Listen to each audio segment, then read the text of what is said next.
Buried beneath the ancient, unyielding granite of the Appalachian Range, a silence exists that is unknown to the surface world. It is a silence not of peace, but of total exclusion. Here, thousands of feet of prehistoric stone serve as a shield, a massive geological filter meant to strain out the chaotic noise of a billion lives and the relentless bombardment of cosmic rays. In this subterranean hollow, the air is a manufactured ghost, scrubbed of every stray particle and chilled to a precise, unwavering temperature that denies the very concept of seasons. The atmosphere is so sterile it feels thin, a dry medium through which only the low rhythmic thrum of cooling fans dares to travel. This is the heart of a sanctuary built for a single purpose, to listen to the things the rest of the world is too loud to hear. Deep within this artificial cavern, the darkness is absolute, save for the localized glow of a singular workstation. The light it emits is a cold, clinical blue, casting long, sharp shadows against the reinforced concrete walls. On the surface of the primary monitor, a cursor blinks with the steady, indifferent patience of a machine. For months, this screen has displayed nothing but the flat line of expected background noise, a digital representation of a vacuum that was supposed to be empty. But then, without warning or a sound to announce its arrival, the darkness of the display is pierced. A sequence of light begins to cascade down the screen, a luminous waterfall of information that should not, by any metric of established physics, be possible. This is the first pulse of the 3i Atlas data stream, and its presence in this room is a violation of every law written in the textbooks of the century. The signal does not arrive as a messy burst of static or a chaotic jumble of interference. It manifests with a terrifying crystalline structure. It is a heartbeat where there should have been a corpse.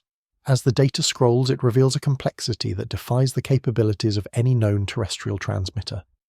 The 3i Atlas was designed to sense the infinitesimal, to reach into the velvet folds of the vacuum and find the whispers of the early universe.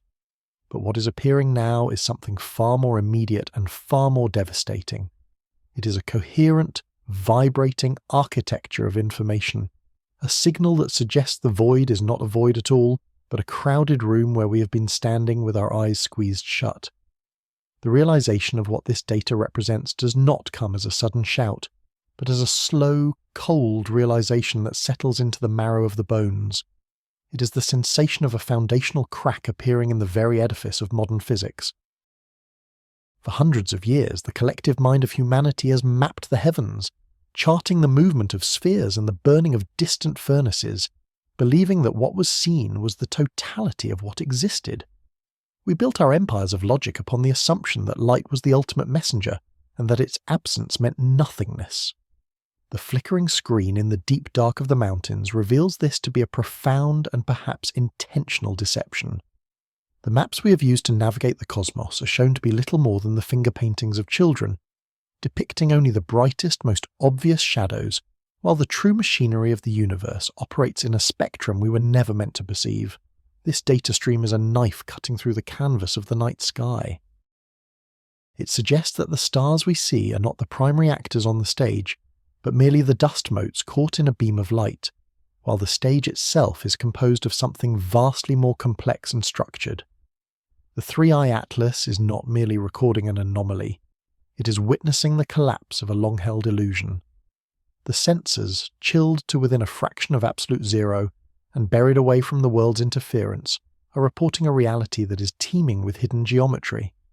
It is as if a blind civilization has suddenly been gifted a single, fleeting second of sight, only to realize that they are not standing in an open field, but are trapped inside a massive, intricate clockwork of which they are not even a gear. The air in the laboratory seems to grow heavier as the stream continues to flow, the filtered oxygen feeling thick and metallic. The impossibility of the signal creates a sense of vertigo, a feeling that the very floor of the laboratory might dissolve into the abyss it was built to study. If these readings are correct, if the 3i Atlas has truly pierced the veil, then the history of human observation is nothing more than a record of a misunderstanding. The stars are not lanterns, the vacuum is not empty, and the silence of the universe is not a lack of sound, but a refusal to speak in a language we could understand. The cold glow of the screen illuminates a new and terrifying landscape, one where the comfort of known physics is stripped away, leaving only the raw, unvarnished truth of a reality that is far more alien than we ever dared to dream. The deception of the senses is over, and in its place, a digital retina has begun to record the first true image of the dark. Long before the three-eye atlas began its silent vigil, the story of our sight began with the cooling of molten sand and the steady hand of the Renaissance artisan. For 1,000 years, the human eye was the sole arbiter of reality, and the sky it perceived was a comforting, finite masterpiece. To the ancients, the stars were not distant nuclear furnaces, but silver lanterns hung upon a velvet curtain, a celestial ceiling that marked the absolute boundary of the world. This firmament was static, divine, and entirely visible. There was no room for the unseen in a universe designed to be a mirror of human importance. The darkness between the stars was regarded merely as an absence, a hollow void where nothing existed because nothing could be seen. The first true crack in this velvet curtain appeared in the early 1700s, though the tools to prove it were still in their infancy. It began when the first crude lenses were turned toward the heavens, transforming the blurry pinpricks of light into cratered worlds and dancing moons. These early instruments were not just optical aids, they were the first keys to a prison. With every increase in the clarity of the glass, the universe grew larger, and the comfortable ceiling of the ancients began to recede into a terrifyingly vast distance. Yet, even as the scale of the cosmos expanded, the scientific establishment clung to the safety of the visible. They demanded a tidy sky, a universe where everything followed the predictable paths of light and geometry. To the Enlightenment mind, if a thing did not shine, it did not truly matter. However, in the late 18th century, the first whispers of a deeper, more sinister reality began to emerge from the fringes of natural philosophy. A few radical thinkers, working with little more than ink, paper, and the nascent laws of gravity, proposed a concept that horrified their peers: the dark star. They calculated that if a sun was sufficiently massive, its gravitational pull would be so immense that even light, the fastest messenger in the universe, would be unable to escape its surface.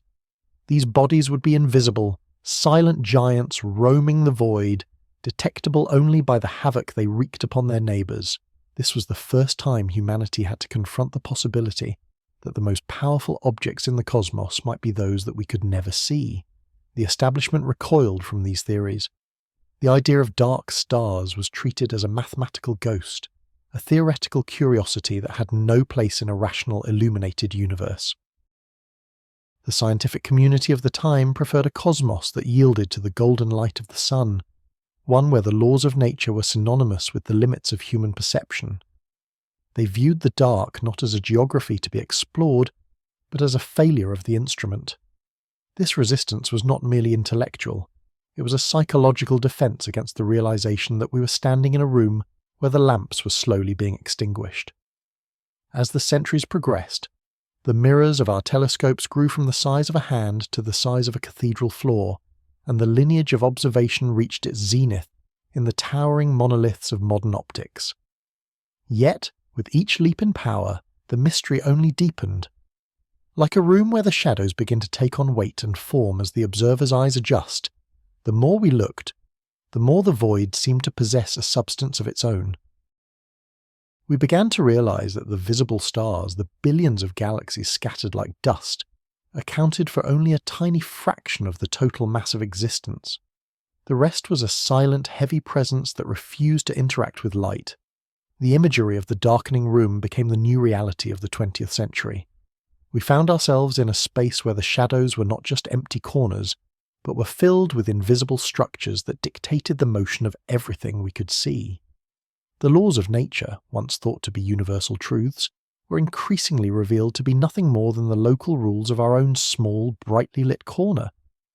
We had been like children playing in a pool of light beneath a street lamp, unaware that the true life of the city was happening in the dark alleys and windowless buildings just beyond the glow. The struggle of the early pioneers was finally vindicated, but at a terrible cost to our sense of security. The tidy visible sky was dead. In its place was a universe where the unseen was the rule and the visible was the exception. We learned that our contemporary tools, no matter how magnificent, were still just candles held up against an infinite night. The history of observation is not a record of what we have found, but a chronicle of how we have learned to measure the extent of our own blindness. As the 19th century gave way to the 20th, and the 20th to the 21st, the realization took hold that the most fundamental processes of the cosmos are those that occur in the silence beneath the threshold of the light, waiting for a machine like the 3-eye atlas to finally give them a voice. The era of the glass lens eventually reached its physical limit, and the pursuit of the unseen forced a transition from the eye to the ear. In the middle of the 20th century, humanity stopped merely looking at the stars and began to listen to the sky. Massive steel dishes, some spanning hundreds of feet, were turned toward the heavens, not to capture the familiar glow of burning hydrogen, but to catch the faint invisible vibrations of the electromagnetic spectrum. This shift marked the end of the optical monopoly on truth. The universe was no longer just a collection of distant lights. It was a cacophony of whispers, a vast and crowded radio theatre where the most important actors were those who spoke in frequencies far below the threshold of human sight. The most haunting of these whispers was discovered not as a grand revelation, but as a persistent, annoying hiss in a horn-shaped antenna in the state of New Jersey. Two researchers, seeking the silence of the vacuum, found instead a ghost that inhabited every corner of the sky. This was the cosmic microwave background, a faint murmur of microwave radiation that arrived with equal intensity from every direction at once. It was initially celebrated as a triumph of cosmology, the definitive proof of a hot, explosive beginning to all things.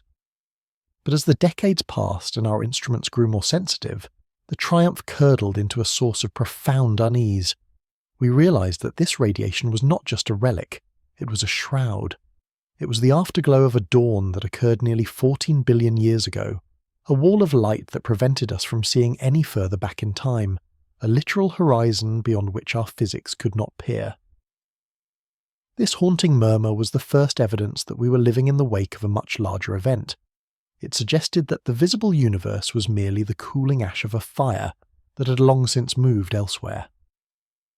With every technological leap that followed, the launch of infrared satellites, the deployment of gamma-ray observatories, and the construction of massive X-ray mirrors, the perceived emptiness of the cosmos began to dissolve. We found that the dark gaps between the galaxies were not empty at all. They were teeming with invisible activity, clouds of cold gas, swarms of rogue planets, and the high-energy screams of matter being torn apart by unseen gravity. The void was crowded, and our blindness was revealed to be 1,000 times more vast than we had ever suspected. The metaphor of the universe as a serene garden was replaced by the terrifying image of a vast, dark machinery operating in the shadows. In this new understanding, the stars and galaxies we can see are not the primary components of the cosmos. They are merely the friction of a much larger, colder engine, just as the sparks flying from a grinding wheel reveal the presence of the steel, but are not the machine itself. The light of the stars is merely the heat generated by the movement of invisible gears. 95% of the universe remained unaccounted for, a silent, heavy presence that we labelled as dark matter and dark energy, simply because we lacked the vocabulary to describe what we could not sense. We were like passengers on a great ship at night, seeing only the white foam of the wake and the occasional spark from the funnel, entirely unaware of the massive hull, the churning engines, and the deep cold ocean beneath us.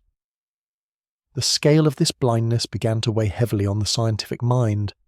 We realized that our laws of motion, our understanding of gravity, and our maps of the large-scale structure of the universe were all based on the observation of a tiny, glowing minority of the total mass. We were trying to deduce the rules of a grand game while being able to see only one out of every 20 players. The unease grew into a quiet crisis. If the majority of the universe was invisible and operated according to rules we could not perceive, then our claim to understand reality was a delusion of the highest order. We were measuring the shadows on the wall of a cave and calling it the sun. This realization set the stage for a new kind of inquiry, It was no longer enough to build better telescopes or more sensitive radio dishes. To understand the true nature of the engine, we needed a machine that did not rely on the friction of a light at all. We needed an instrument that could sense the very fabric of the stage upon which the invisible actors moved. The quest for the 3i Atlas was born from this desperation, a multi-billion-dollar attempt to look past the embers of the visible world and finally touch the cold, vibrating metal of the cosmic machinery itself. We were no longer content to listen to the whispers. We wanted to feel the heartbeat of the dark. The 3i Atlas project did not emerge from the celebrated halls of public academia or the transparent budgets of civilian space agencies. It was birthed in the windowless corridors of the deep state, funded by black site appropriations and overseen by a shadow consortium of 3 separate international intelligence bodies. This was not a tool of exploration in the traditional sense. It was a desperate act of reconnaissance. For decades, the architects of this project had moved in silence, requisitioning the labour of thousands of engineers and the computational power of entire cities, all to construct a machine that the public was never meant to know existed. The cost of this endeavour was staggering, reaching into the tens of billions of dollars, a sum that could have fed nations but was instead poured into a singular subterranean eye designed to look at nothing. To describe the 3i Atlas as a telescope is a fundamental error of language. It is not an optical device, nor does it concern itself with the gathering of light. It is a digital retina of unparalleled sensitivity, a vast and intricate web of laser interferometry and quantum sensors that act more like a skin than a lens. While traditional instruments wait for the universe to shine upon them, the 3i Atlas feels the universe. It is designed to sense the infinitesimal tremors in the very fabric of space-time, the microscopic shivers that occur when gravity itself is disturbed. It does not see the stars. It feels the weight they displace and the ripples they leave behind as they move through the dark. The operation of this machine is best understood through the experience of a blind man standing in the centre of a vast ancient cathedral. He cannot see the stained glass or the height of the vaulted ceilings, but as he strikes his cane against the stone floor, the resulting echoes tell him everything he needs to know. By the way the sound bounces and decays, he can sense the distance of the walls, the coldness of the marble, and the immense hollow volume of the air above him. The 3i Atlas performs this same feat on a cosmic scale. It waits for the reverberations of the universe, the collisions of distant suns, the spinning of heavy cores, and the silent expansion of the void to wash over its senses. From these echoes, it reconstructs the architecture of the unseen, mapping the shape of a cathedral that light has never touched. The philosophical weight of this machine is a burden that its creators bore in secret. There is a profound irony in a civilization spending the wealth of a continent to stare into a vacuum that was supposed to be empty. For generations, the vacuum was defined by its lack of properties, a mere stage where matter performed its various dramas. But the 3i Atlas was built on the radical, terrifying suspicion that the vacuum is not a stage but a substance. The project was a multi-billion-dollar bet against the emptiness of the night. It was an admission that we had spent our entire history as a species looking at the foam on the waves while remaining utterly ignorant of the deep pressurized currents of the ocean itself. As the machine was brought online, the engineers and scientists involved felt the crushing gravity of their own creation. To look into the void with such precision is to invite the void to look back. The 3i Atlas was not just a triumph of engineering. It was an expression of a deep existential hunger to know the true nature of the cage in which we are kept. We built a machine to see the nothingness because we could no longer bear the suspicion that the nothingness was watching us. Every sensor was chilled to a fraction of a degree above absolute zero. Every laser was calibrated to the width of a single atom, and every algorithm was tuned to detect a heartbeat in a graveyard. The project represented a total departure from the arrogance of the Enlightenment. It was a machine built for a species that had finally realized it was blind. By choosing to feel the echoes of the void rather than wait for the permission of the light, the 3i Atlas bypassed the limitations of the human eye and the biases of the human mind. It stood ready to map the contours of a reality that owed nothing to our comfort or our understanding. This was the technology of the unseen, a digital retina focused on the dark, waiting for the first sign that the vacuum was not as empty as we had so desperately hoped.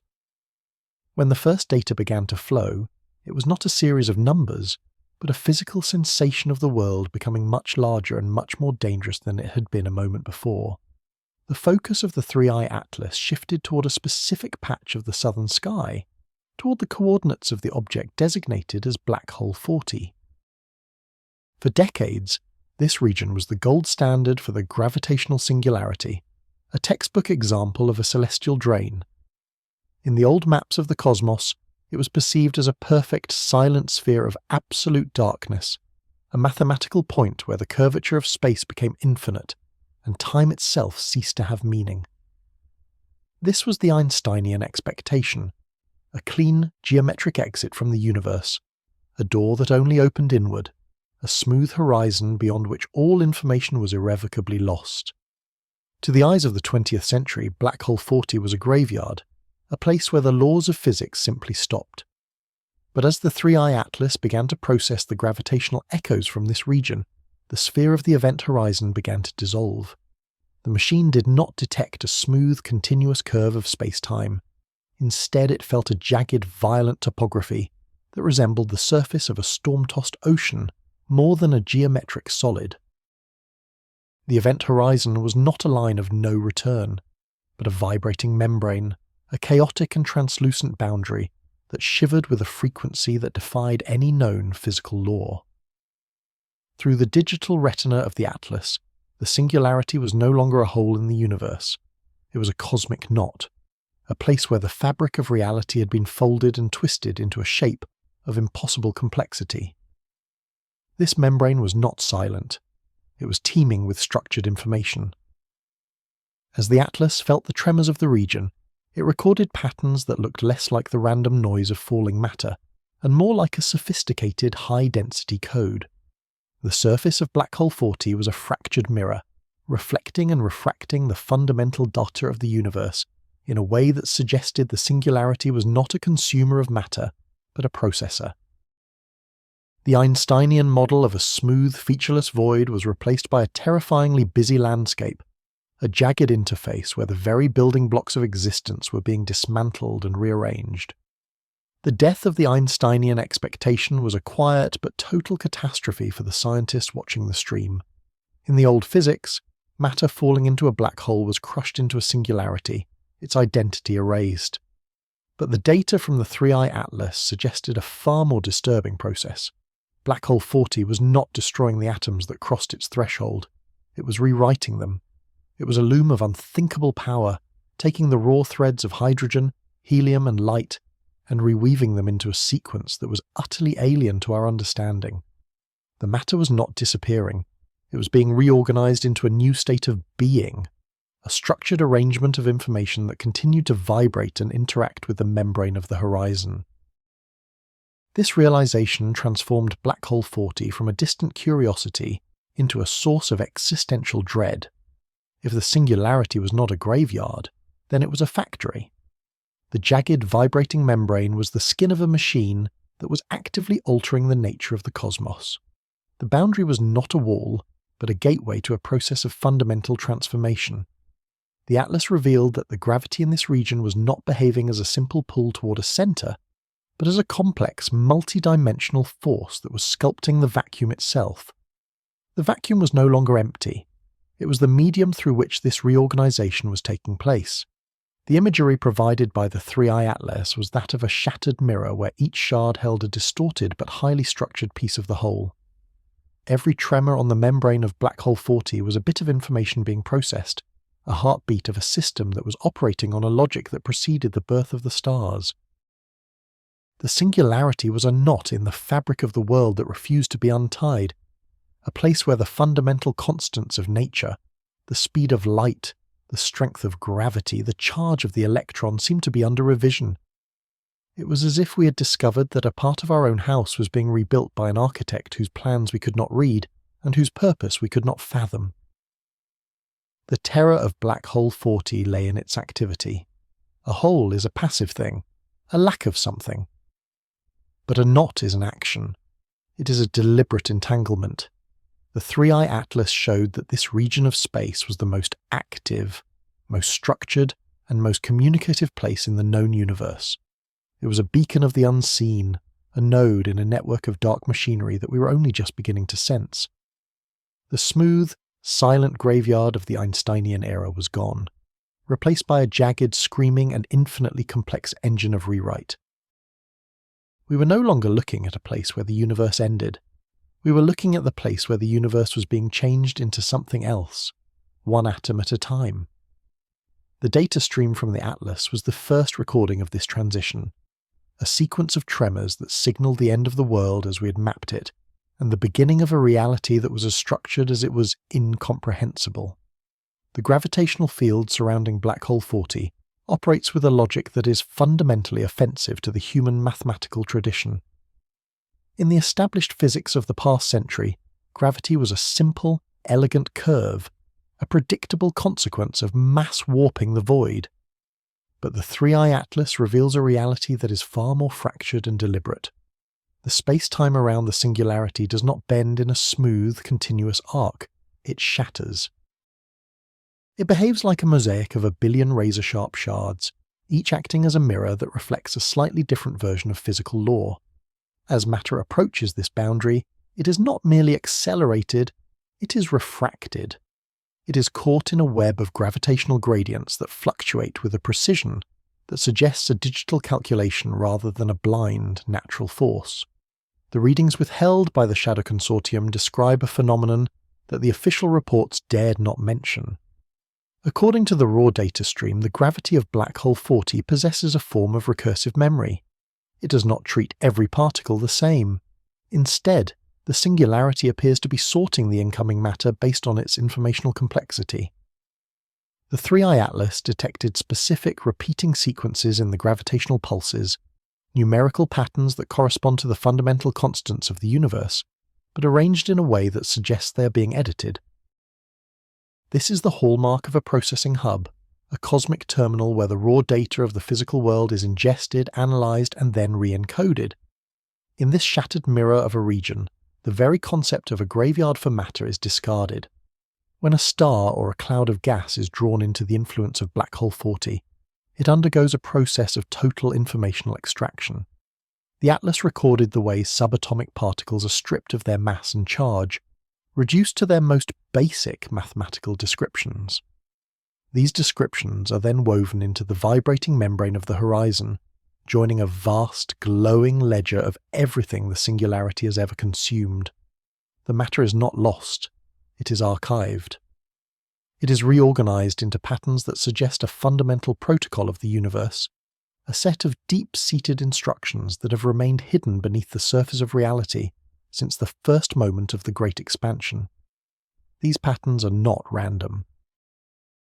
They exhibit a structural integrity that points toward an underlying intelligence, though perhaps not one that would be recognizable to a biological mind. It is an intelligence of pure logic, an automated system that functions as a debugger for the cosmos. The sequences detected by the atlas suggest that Black Hole 40 is part of a larger network of nodes, each one responsible for maintaining the structural integrity of the vacuum in its local sector. Matter is the fuel for this process, the raw material used by the singularity to calculate the next state of the universe. We are seeing the source code of existence being updated in real time, a process that treats a galaxy with no more sentiment than a computer treats a single bit of data. The horror of this discovery lies in the realization that our universe is not a wild, natural wilderness, but a managed environment. The laws of nature we have spent centuries cataloguing are merely the user interface, a simplified version of reality designed for entities that exist within the system. Black Hole 40 is a glimpse behind that interface, a look at the cold, hard logic of the machine itself. The reorganization of matter into these complex sequences suggests that the universe has a destination, a final state toward which it is being steered by these dark, silent processors. The gravity of the region is the hand of the architect, moving the pieces of the shattered mirror into a new, more perfect arrangement. As the 3-eye atlas continues to feed this data back to the subterranean laboratory, the scientists are forced to confront the fact that their tools have finally worked too well. They have seen past the light and found a reality that is governed by an ancient, unrelenting protocol. The singularity is not a whole, it is a knot of pure information, a place where the universe is thinking. Every atom that falls into black hole 40 is a word being added to a sentence that was started before time began. We are not the observers of this process, we are the data being processed. The realization that the cosmos is a structured, purposeful machine, and that we are merely a byproduct of its calculations, is a foundational crack in the human ego that can never be repaired. The shattered mirror of black hole 40 reflects a truth that is as beautiful as it is devastating. The universe is not only more complex than we thought, it is more intentional than we ever dared to fear. Within the sterile confines of the agency's subterranean data processing wing, the air feels as though it has been recycled for the 1000th time, stripped of all scent and vitality. Here, the human element is a mere footnote to the vast humming server banks that line the corridors like the ribs of a leviathan. A young analyst sits in a narrow carrel of brushed aluminum and glass, her face illuminated by the cold, flickering blue of dual monitors. Her role is that of a gatekeeper, a conduit through which the raw telemetry of the 3i Atlas must flow before it is sanitized for the eyes of the directors. For months she has moved through the data with the mechanical efficiency of the machine she tends, but tonight, the structure of the universe has begun to tear at the edges of her screen. On her left monitor, the raw feed from black hole 40 pulses with a jagged rhythmic complexity. It is the signature of a reality being edited, a visual representation of a cosmic knot that is actively reweaving the vacuum. Through the digital retina of the Atlas, she sees the structured sequences, the mathematical proofs of an underlying intelligence that treats the fundamental constants of nature as variables in a grand calculation. It is a terrifying, vibrant sight, a glimpse into the true engine of the cosmos. But on her right monitor, the official summary for the morning briefing is being generated by an automated scrubbing algorithm. The contrast is a physical blow to her senses. The discrepancy is not an error. It is a systematic erasure. She watches with a mounting sense of horror as the software identifies the impossible spikes in the data, the very evidence of the great rewrite, and labels them as transient thermal noise or sensor artifacts.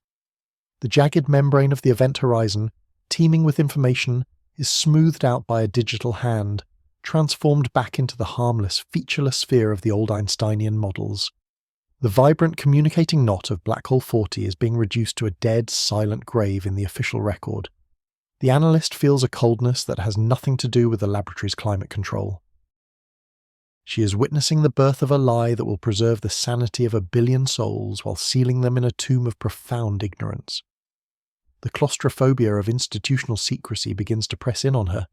Every camera lens in the ceiling feels like a watchful eye, not of a person, but of the agency itself, a vast faceless organism dedicated to the preservation of the status quo. She realizes that the 3 international bodies overseeing the 3i Atlas are not afraid of the data being wrong, they are terrified of it being right. If the public were to learn that the vacuum is a machine, and that the singularities are its primary processors, the very foundations of human society would dissolve. Religions would lose their mandate, governments would lose their authority, and the scientific establishment would be forced to admit that it has been mapping the shadows of a reality it never truly understood. To hold this truth is to carry a weight that could dismantle the world's understanding of its own existence. She begins to scroll through the hidden directories of the server, finding the encrypted notes of those who occupied this carrel before her. These are the whispers of the heretics, the analysts who were quietly reassigned or silenced when they began to ask the same questions. Their notes are filled with a desperate, frantic energy, a digital trail of breadcrumbs left for anyone brave enough to look. One entry, written in a hurried scrawl of code, notes that the speed of the rewrite at black hole 40 is accelerating. The singularity is not just processing matter, it is expanding its influence, reweaving the local vacuum at a rate that suggests a deadline is approaching. The analyst's hands tremble on the keyboard. She's looking at the ticking clock of the cosmos, and the agency is pretending the clock does not exist. The tension in the room is a physical presence, a low-frequency hum that vibrates in her teeth and the marrow of her bones. She thinks of the people on the surface, living their lives under a sky they believe they understand, unaware that the stars are being reorganized by a force that views them as nothing more than a sequence of bits in a larger calculation. The institutional veil is a thick, opaque curtain drawn across the window of reality, and she is one of the few people standing on the other side. The agency's silence is a form of violence, a theft of the species' right to know the nature of its own reality. Yet, as she looks at the delete command hovering over the latest batch of anomalous data, she understands the primal fear that drives the sensors. The truth is not a gift, it is a contagion.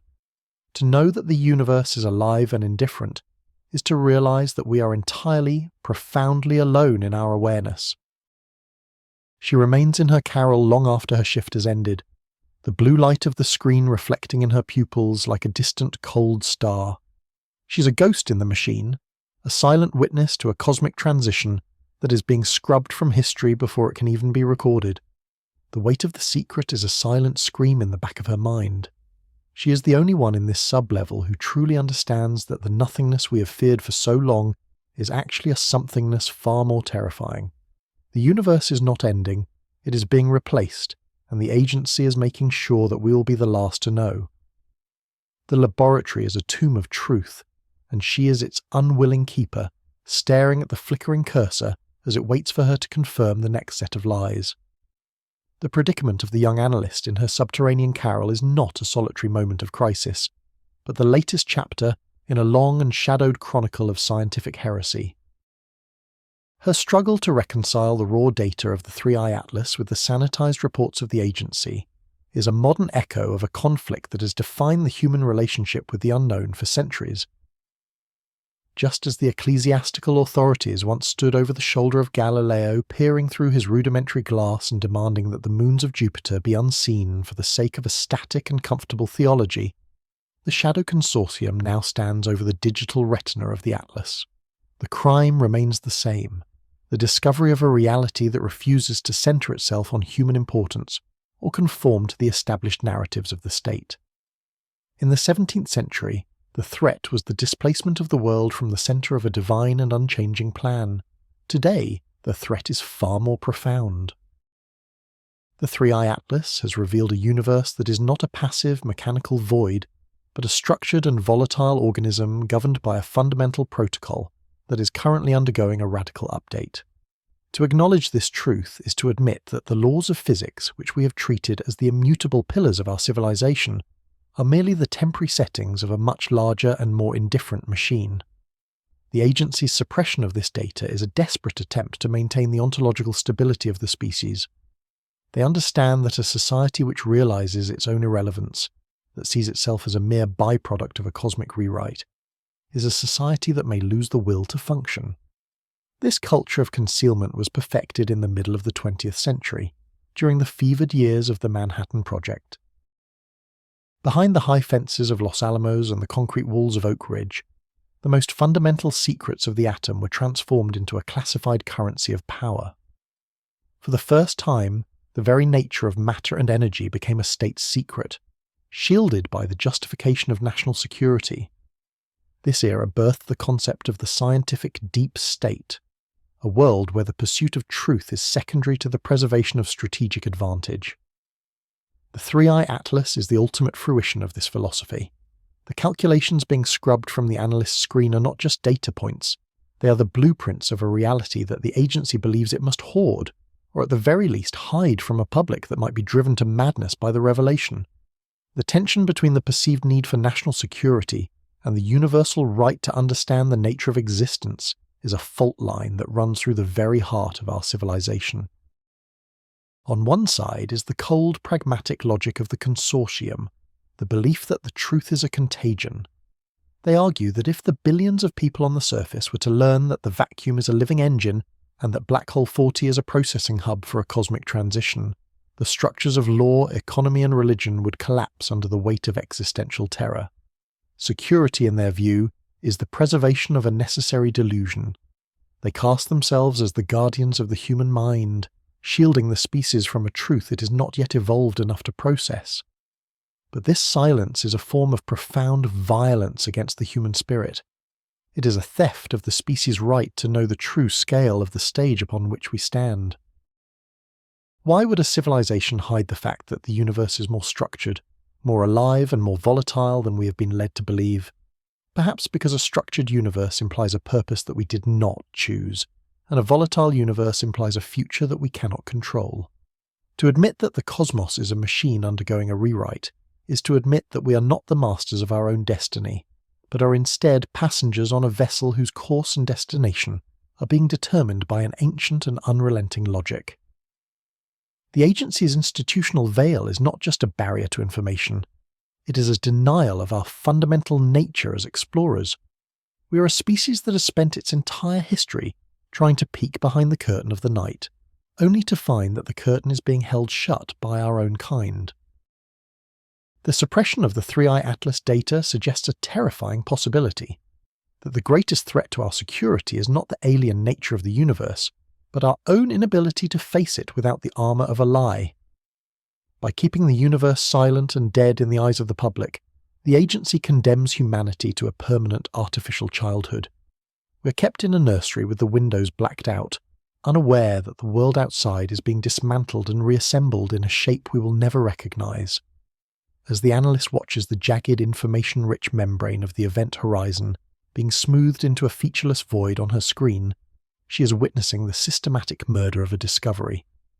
The official record will show a universe that is tidy, predictable, and entirely under the jurisdiction of human mathematics. But the raw feed, the truth that will remain buried beneath the Appalachian granite, tells of a reality that is screaming with activity, a cosmic knot that is reweaving the very fabric of time. The history of heresy has come full circle. We have moved from the fear of a sun-centered world to the fear of a machine-centered universe, and in both cases the response of the powerful has been to close the eyes of the many. The truth is a weight that the agency believes it can carry alone, but as the rewrite at Black Hole 40 accelerates, the institutional veil begins to fray, and the silence of the deep lab becomes a countdown to a revelation that no amount of scrubbing can prevent. The phenomenon identified by the 3i Atlas as the Great Rewrite is not a slow cooling or a gradual drift into entropy, but a sudden and total structural transition of the vacuum itself. In the old physics, the vacuum was thought to be the lowest possible energy state of the universe, a stable floor upon which the drama of matter was played out. But the data from Black Hole 40 reveals a more precarious reality. The vacuum we inhabit is a false one, a state of energy that is merely a temporary plateau. Beyond this plateau lies a deeper, more fundamental state, and Black Hole 40 is the point where the universe has finally begun to fall into it. It is the first ripple in a wave of vacuum decay, a phase shift that is moving outward at the speed of light, redefining the properties of space-time as it travels. This transition is best understood as a tapestry being unravelled and rewoven by an invisible hand.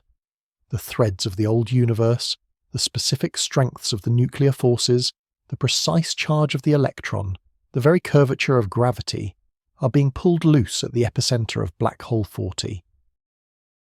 As the wave of the rewrite passes through a region of space, the existing tapestry is dismantled. The atoms that compose the stars and the planets are not merely destroyed, they are rendered obsolete. The fundamental constants that allow those atoms to exist are being overwritten by a new set of instructions. In the wake of this wave, the tapestry is rewoven into a different pattern, one that follows the logic of the deeper vacuum state. To an observer within the old tapestry, this appears as a wall of total annihilation, but in reality it is a reorganization of the world into a shape that our current mathematics cannot describe. Black Hole 40 stands as the 0 point of this cosmic transition, the place where the new reality has first taken hold. The jagged vibrating membrane of its event horizon is the physical manifestation of this rewrite in progress. It is a loom of unthinkable power, processing the matter of the old universe and outputting the structural code of the new. The tremors detected by the Atlas are the sounds of the old laws of physics breaking apart. When the rewrite reaches a star, the nuclear fusion that has sustained it for billions of years simply ceases to function, not because the fuel is gone, but because the rules governing the atom have changed. The light emitted by that star is not extinguished. it is transformed into a different kind of radiation that the human eye and traditional telescopes are blind to. This phase shift is an ontological catastrophe. Every atom in the cosmos is a temporary arrangement, a specific configuration of energy that is only possible because the vacuum is currently in a state of arrested development. If the vacuum decays, the very building blocks of our bodies and our world become impossible. The current laws of physics are revealed to be nothing more than the local weather patterns of a false vacuum, temporary and fragile. The Great Rewrite is the arrival of the true climate of the cosmos, a structural change that will render every scientific discovery and every human achievement entirely irrelevant. We have spent our history studying the properties of a house that is currently being demolished to make way for a structure whose purpose we cannot comprehend. The speed and inevitability of this process create a sense of profound cosmic dread. Because the wave of vacuum decay moves at the speed of light, there is no possibility of a warning. The transition does not announce itself with a roar or a flash. It simply arrives, and in a billionth of a second, the world is replaced. The three-eye atlas is the only instrument capable of seeing the wave before it arrives, sensing the gravitational precursors and the informational echoes that precede the wall of the rewrite. The data shows that the influence of Black Hole 40 is expanding, its jagged membrane pushing further into the surrounding void, a silent and unrelenting infection of the new reality into the old. The Great Rewrite suggests that the universe is not a static stage, but a process that has reached a critical turning point.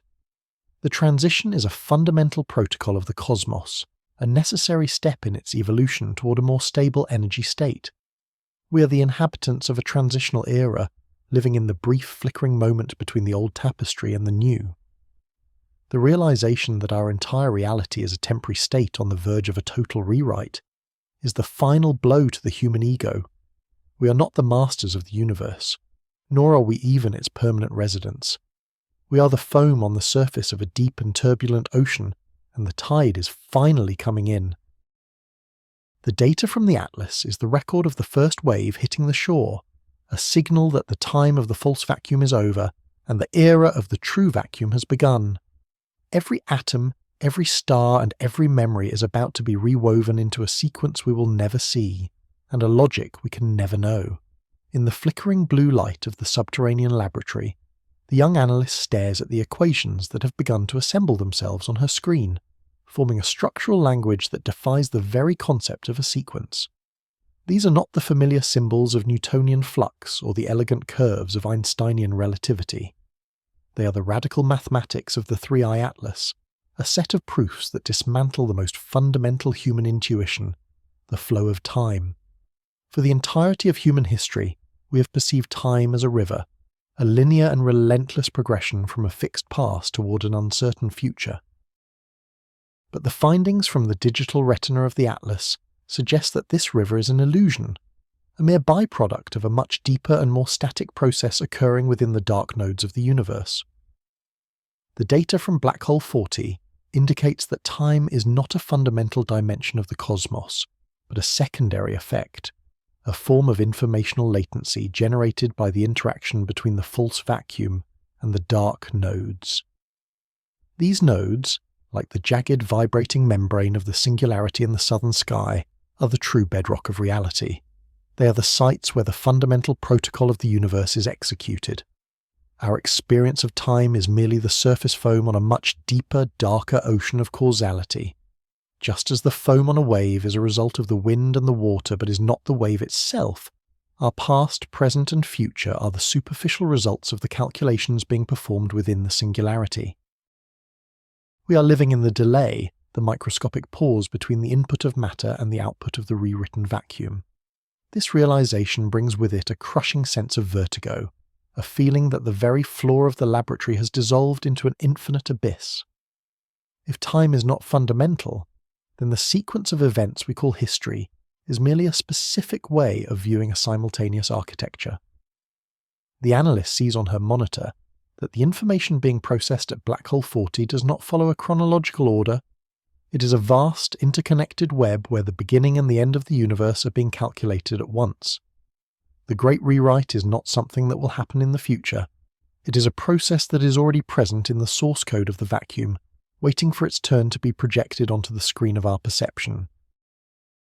The vertigo stems from the loss of the before and after, the realization that the tragedy of the past and the hope of the future are currently existing in the same dark, silent knot of gravity. The dark nodes are the processors of this reality, and the 3 dimensions of space plus the perceived dimension of time are merely the user interface. We are living inside a projection, a holographic display generated by the informational exchange occurring at the boundaries of these gravitational knots.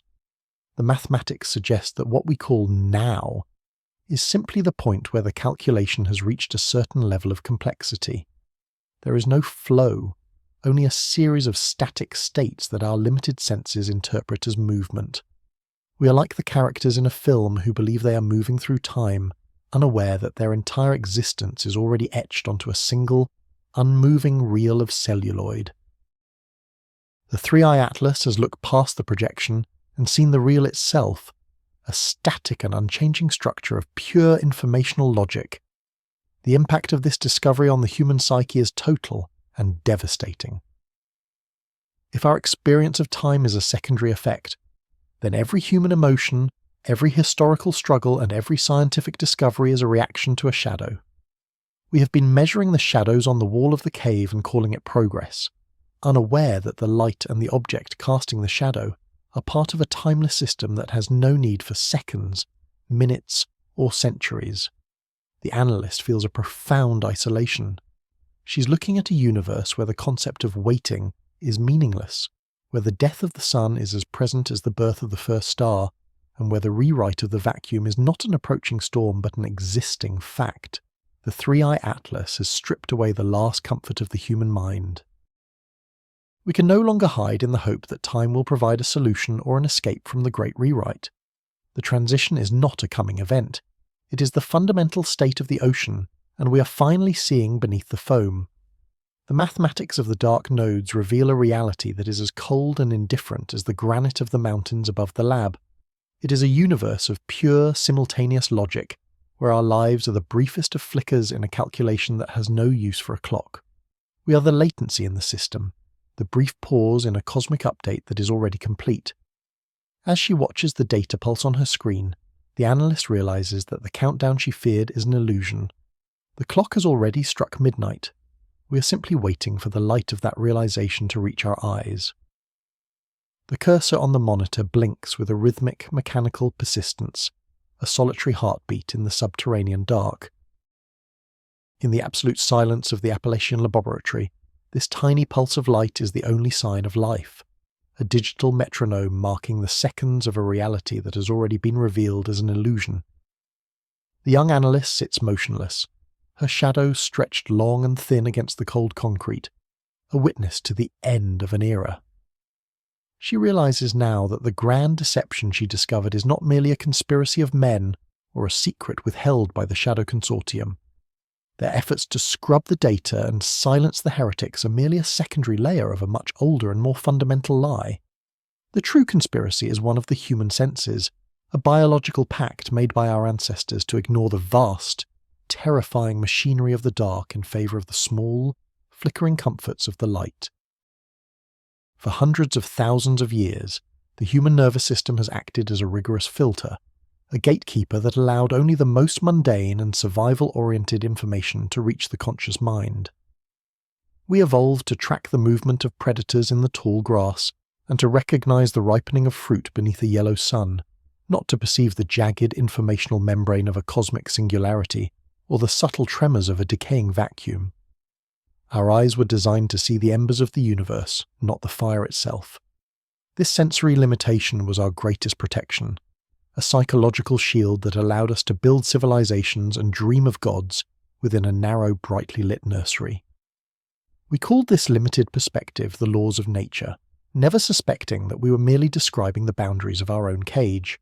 The 3-eye atlas has shattered this biological pact.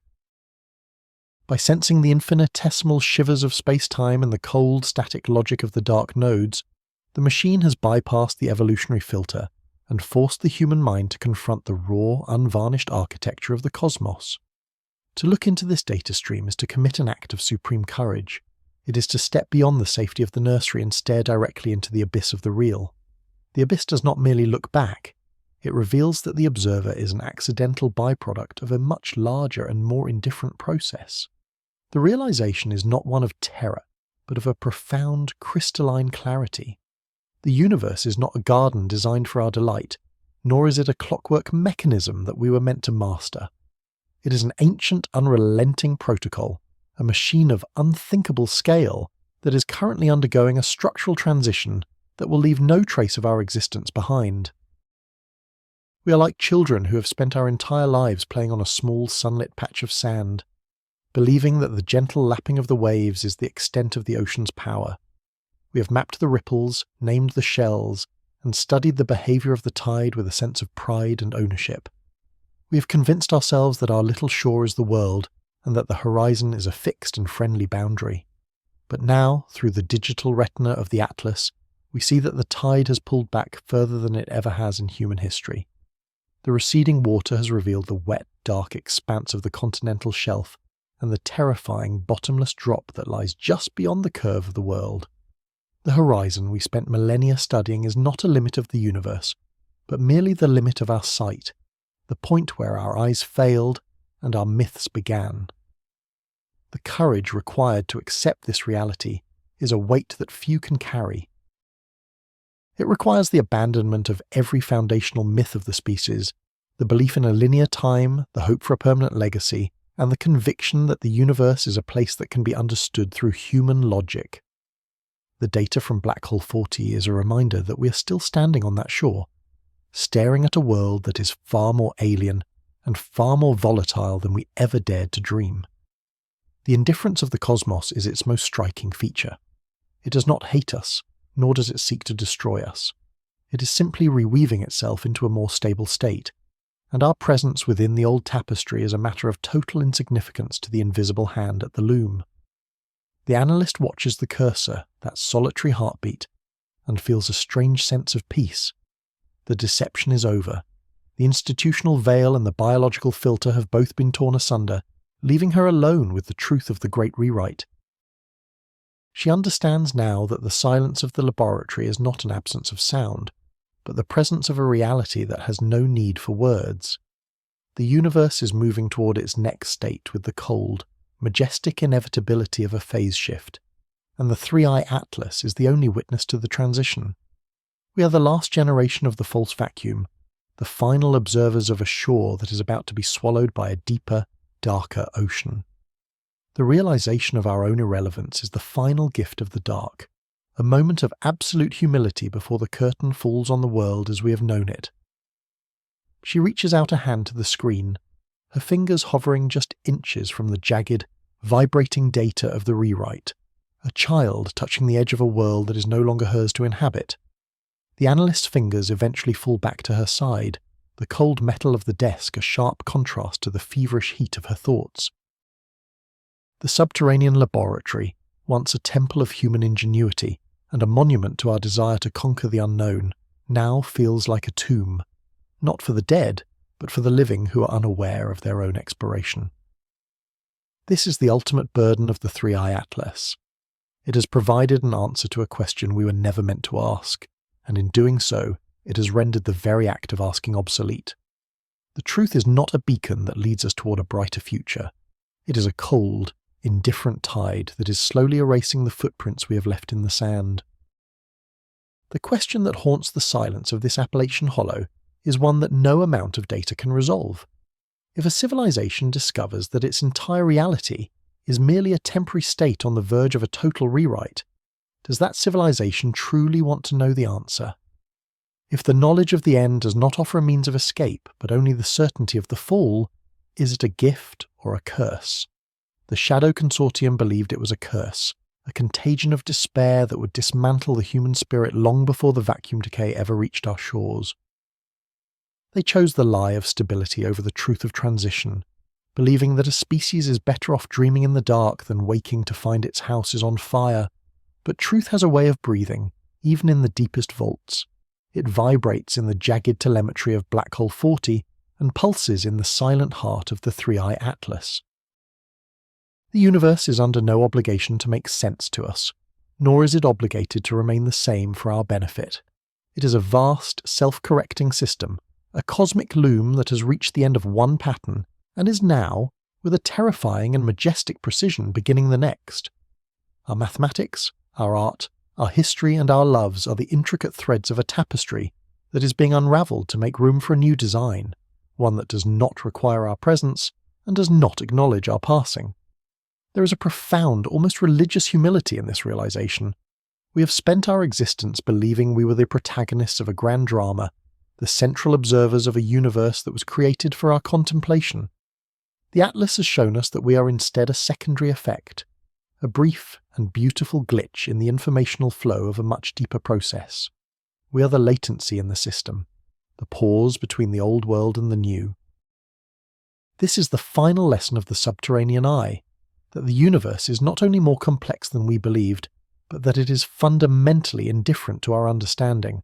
It will continue to unfold, to shift, and to rewrite itself according to its own ancient and unrelenting protocol, regardless of whether we are here to witness it or not. The Three-Eye Atlas continues its silent vigil, its sensors chilled to the threshold of absolute stillness, its digital retina focused on the dark. It does not blink. It does not despair. It simply records the tremors of a reality that is becoming something else. In the deep silence of the laboratory, the blinking cursor remains the only heartbeat, a small and fragile light in a room that will soon be reclaimed by the dark. We are children standing on the edge of the world, watching the horizon dissolve into a sea of pure information, finally understanding that the truth is not something we possess, but something we are briefly allowed to inhabit. As the data from the southern sky flows into the mountains, the analyst remains in her chair, a ghost in the machine, watching the first ripples of the end. The secret of the great rewrite will stay here, buried beneath the granite, a silent testament to the courage of those who dared to look into the abyss and accept the reality that looked back. The world above will continue to turn, the sun will continue to rise, and the stars will continue to shine, all of them unaware that they are already part of a memory that is being erased. We are but a brief and beautiful error in a cosmic ledger that is finally, and without apology, correcting its own sum.